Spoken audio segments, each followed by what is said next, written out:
I came across an interesting article recently. It was in the New York Times. It was first published towards the end of 2008, I think. It was by Jonas Era, and he interviewed Wall Street high rollers for some scoopage on how these guys, traders, quants, CEOs, managed risk, or in the case of the financial meltdown of 2008, got blown out of the water by it.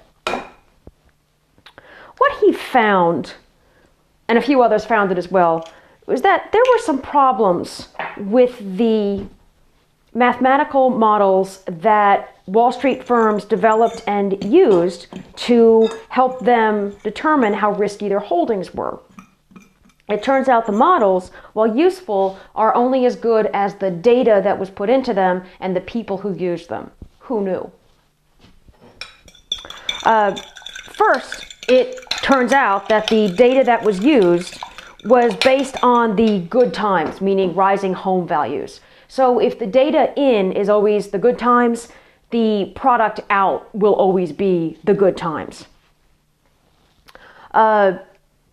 Also, the risk was represented in a typical bell curve distribution, meaning that minimal risks, sort of day-to-day stuff, was represented by a big bulge in the middle, catastrophe in the tails. The tails were ignored, just completely ignored.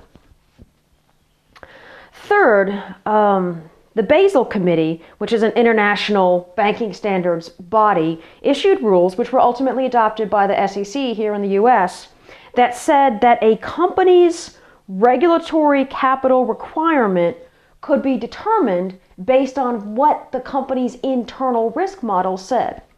In hindsight, that seems like a really bad idea.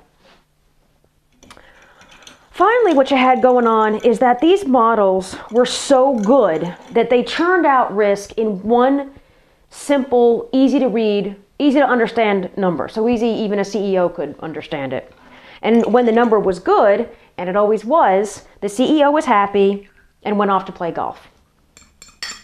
There was only one large Wall Street firm, the hated Goldman Sachs, that bothered to look at their risk models and compare them with something as unsophisticated as a profit and loss statement.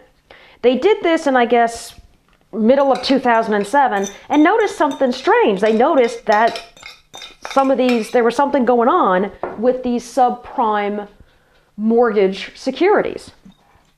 So Goldman Sachs decided to back off for a bit and ultimately even bet against the subprime mortgage securities market, which is why they ended up in a congressional show trial recently.